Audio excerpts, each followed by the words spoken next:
अस्सलाम वालेकुम, कैसे हैं आप सब। उम्मीद है आप सब खैरियत से होंगे। आज का हमारा टॉपिक है एंगुलर मोमेंटम ऑफ न्यूक्लियस। ये भी हमारे पास प्रॉपर्टीज़ ऑफ न्यूक्लियस में ही आता है। लास्ट लेक्चर में हमने कुछ प्रॉपर्टीज़ डिस्कस की थी like mass, charge, density, volume and size of nucleus. आज हम डिस्कस करें angular momentum of nucleus.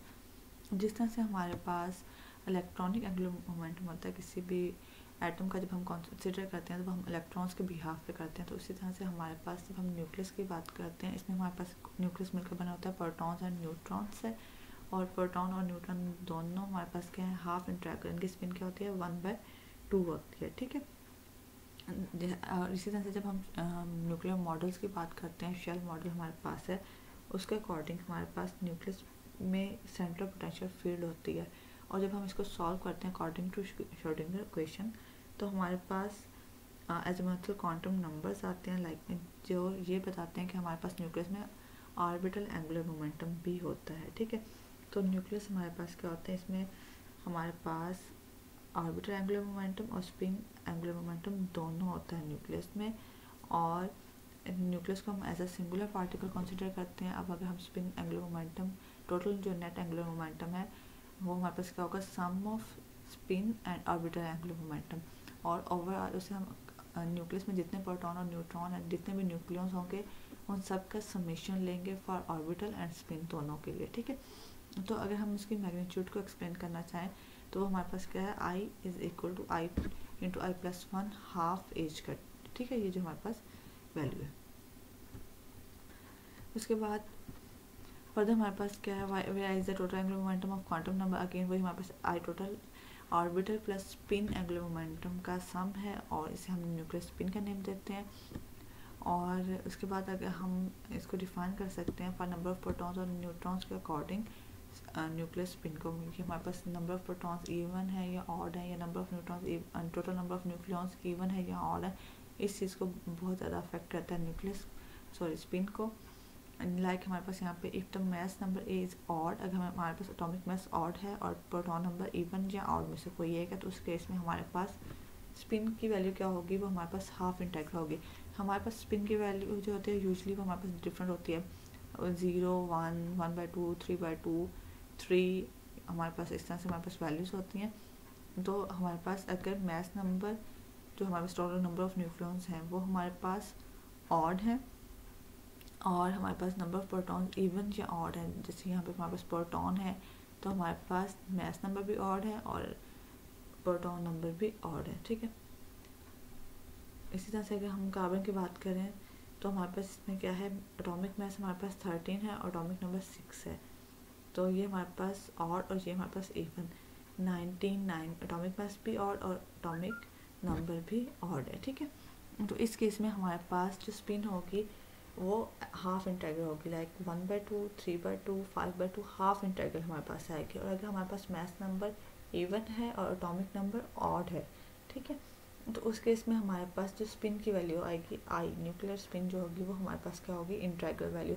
Like वो हमारे पास 1 हो सकती है, 2 हो सकती है, 3, 4, वो हमारे पास इंटेग्रल वैल्यू होगी। ठीक है। जैसे ही हमारे पास न्यूट्रॉन है, इसमें हमारे पास एटॉमिक मास 2 है, एटॉमिक नंबर 1 है, बोरॉन 10, 5 और नाइट्रोजन 14, 7। एटॉमिक मास इवन है इन तीनों में और एटॉमिक नंबर इन तीनों में ऑड है। तो इस केस में हमारे पास न्यूक्लियर स्पिन क्या होगी, वो integral multiple of h cut होगी। ठीक है। उसके बाद अगर हम न्यूक्लियर विद बहुत एटॉमिक मास और एटॉमिक नंबर दोनों इवन है ऐसा न्यूक्लियस, उसमें हमारे पास आई क्या होगा, वो 0 हो गए।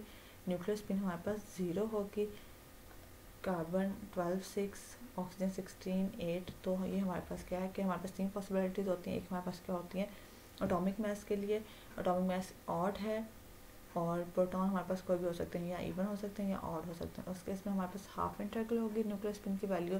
सेकंड हमारे पास अगर एटॉमिक मास इवन है और एटॉमिक नंबर क्या है, ऑड है। ठीक है। तो उस केस में हमारे पास जो वैल्यू होगी न्यूक्लियर स्पिन की वो इंटेग्रल होगी, 1, 2, 3, 4 something multiple of h cut. और अगर हमारे पास न्यूक्लियर दोनों प्रोटॉन नंबर और एटॉमिक मास दोनों हमारे पास इवन है, तो उस केस में हमारे पास न्यूक्लियर स्पिन की वैल्यू क्या होगी, वो हमारे पास 0 होगी। ठीक है। तो न्यूक्लियर स्पिन हमने अभी भी जस्ट शुरू में डिस्कस किया, हमारे पास क्या होते हैं, sum of orbital momentum plus spin momentum दोनों का सम, और उसे हम फिर जो ऑर्बिटल मोमेंटम हम लेते हैं उसे हम ओवरऑल समेशन लेते हैं, जितने भी न्यूक्लियॉन्स हैं उन सब के ऑर्बिटल मोमेंटम का समेशन लेते हैं, और इसी तरह हम स्पिन का भी जितने भी न्यूक्लियॉन्स हैं सब के समेशन लेते हैं। ठीक है, उम्मीद है क्लियर हो गया होगा आपको।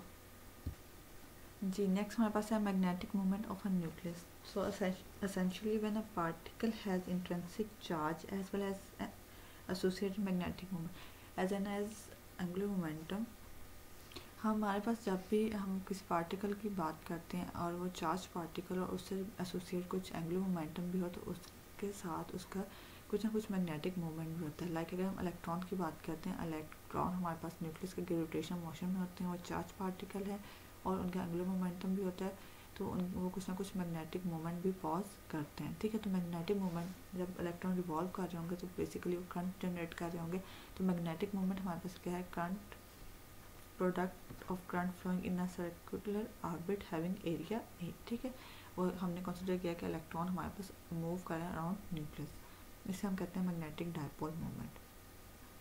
इसे हम रिप्रेजेंट करें म्यू से, अगेन आई क्रॉस हमारे पास प्रोडक्ट है करंट एंड एरिया का, ये हमारे पास इसके बाद इसके इक्वल आ गया। अब हम कंसिडर करते हैं हमारे पास करंट किसके इक्वल है, करंट हमारे पास किसके इक्वल है, करंट हमारे पास है E/T के। ठीक है, और टाइम पीरियड हमारे पास कितना है, एक साइकिल की अगर हम बात करें उसके लिए एक रोटेशन कंप्लीट करने के कितना टाइम है, तो वो हमारे पास क्या है 2πr/v के इक्वल है। ये हम वैल्यू पुट करके हमारे पास आई की वैल्यू आ गई EV/2πr, और एरिया हमारे पास किसके इक्वल होता है, सर्कुलर की बात कर रहे हैं तो हमारे पास πr² के इक्वल होगा। अब यहाँ से अगर हम म्यू में वैल्यूज ये पुट कर दें तो हमारे पास आ जाएगी, आई की वैल्यू हमने EV/2πr पुट कर दी और एरिया πr² पुट कर दिया, जो हमारे पास कैंसिल आउट हो रहा है उन्हें कैंसिल आउट कर देंगे और बाकी हमारे पास आएगा EVr/2। अब हम यहाँ पे ऑर्बिटल मोमेंट एंगुलर मोमेंटम की वैल्यू लाना चाह रहे हैं, तो उसके लिए हम क्या करेंगे, हमसे मल्टीप्लाई भी कर देंगे, डिवाइड भी कर देंगे, और ये हमारे पास क्या आ गया MVr, और MVr हमारे पास किसके इक्वल होता है, एंगुलर मोमेंटम के इक्वल होता है। ठीक है, ये हमारे पास इसके इक्वल आ गया। अब अगर हम यहाँ पे देखें, E हमारे पास कांस्टेंट है चार्ज, और M हमारे पास क्या है, ये भी कांस्टेंट है। अगर हम मैस ऑफ इलेक्ट्रॉन की बात करें तो या मैस ऑफ प्रोटॉन की, जिसके और 2 हमारे पास नंबर है, तो ये फैक्टर हमारे पास कांस्टेंट है, जस्ट L हमारे पास चेंज हो रहा है।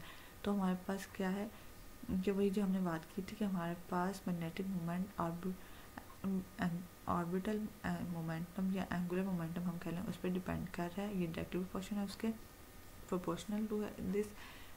तो ये जिस तरह से हमने कहा था कि हमारे पास अगर कोई चार्ज पार्टिकल है और वो सर्कल में मूव कर रहा है और उससे रिलेटेड उसका एंगुलर मोमेंटम भी है, तो वो मैग्नेटिक डायपोल मोमेंट भी पॉज करेगा। ठीक है, अब नेक्स्ट अगर हम इसी को कंसिडर करें for mass of for proton, तो हमारे पास क्या होगा, चार्ज जो प्रोटॉन का है वो हम कंसिडर करेंगे, और मैस हमारे पास क्या आ जाएगा, मैस ऑफ प्रोटॉन। ठीक है, अब इसे हम हमारे पास क्या है, ये हम G ले रहे हैं, G फैक्टर हमारे पास क्या होता है, ये हमारे पास करेक्शन भी हम कह सकते हैं, उसे मैग्नेटिक रेशियो भी कहते हैं, और G फैक्टर हमारे पास इलेक्ट्रॉन के लिए 1 होता है और प्रोटॉन के लिए हमारे पास क्या होता है 2 होता है। ठीक है, तो ये हमारे पास इसके इक्वल आ गया। फर्दर हम वैल्यूज पुट करेंगे इसमें, तो हमारे पास क्या आ जाएंगी, म्यू नॉट हमने लिया है EH/2m, एच कट से मल्टीप्लाई भी किया और डिवाइड भी किया, और EH/2m को हमने पुट कर दिया म्यू नॉट, और G फैक्टर हमने डिफाइन किया था, और ये हमारे पास आ गया I/H कट। ठीक है, अब इसमें हमारे पास म्यू बी, ये हमारे पास क्या होता है, बोहर मैग्नेट्रॉन होता है, और उसकी वैल्यू हमारे पास होती है 0.927 × 10⁻23 जूल पर वेबर मीटर स्क्वायर। ठीक है, और इसको हम यहाँ पे कैसे किस तरह से फाउंड कर सकते हैं, बहुत मैग्नेट्रॉन बेसिकली हमारे पास इलेक्ट्रॉन के लिए होता है। जब हम मैस ऑफ इलेक्ट्रॉन कंसिडर करते हैं, E की वैल्यू कितनी होती है हमारे पास 1.6 × 10⁻19, एच कट हमारे पास क्या होता है 2π/h के इक्वल होता है, और मैस ऑफ इलेक्ट्रॉन की वैल्यू पता है 9.1 × 10⁻31, ये वैल्यूज पुट करके हम बोहर मैग्नेट्रॉन की वैल्यू कैलकुलेट कर सकते हैं। और इसी तरह से जब हम न्यूक्लियर मैग्नेट्रॉन हम कहते हैं न्यूक्लियर मैग्नेट्रॉन, ठीक है, इसमें हम क्या करेंगे, मैस ऑफ प्रोटॉन को पुट करेंगे, चार्ज ऑफ प्रोटॉन पुट करेंगे, एच कट की वैल्यू हमारे पास क्या होती है H/2π होती है, और ये हमारे पास आता है 5.05 × 10⁻27। और हमारे पास जो न्यूक्लियर मैग्नेट्रॉन है ये हमारे पास बोहर मैग्नेट्रॉन के कंपेरेबल स्मॉलर होता है, और कितना 1/1836, उतना ही जितना हम इलेक्ट्रॉन और प्रोटॉन के मैस में डिफरेंस होता है उतना ही बोहर मैग्नेट्रॉन और न्यूक्लियर मैग्नेट्रॉन में डिफरेंस होता है। ठीक है, ये हमारे पास जो वैल्यूज़ हैं वो हमारे पास ये हैं. The above values reveals that proton and neutron magnetic movements are of the order of transfer -3 times the electromagnetic magnetic movement. ठीक है, प्रोटॉन न्यूट्रॉन के लिए हमने मैग्नेटिक मूवमेंट्स को कैलकुलेट किया और ये हमारे ट्रांसफर -3 टाइम्स है as that for electron which is equal to the Bohr magnetron. The positive sign indicates that the magnetic moment is parallel to the spin, whereas negative sign the direction is anti-parallel. ठीक है, negative और positive sign किसको represent कर रहा है? ये represent कर रहा है मैग्नेटिक मोमेंट्स की डायरेक्शन को, स्पिन वैल्यूज़ को, कि वो पॉजिटिव है यहाँ पे नेगेटिव है. उम्मीद है आपको ये क्लियर हो गया होगा. अल्लाह हाफिज़.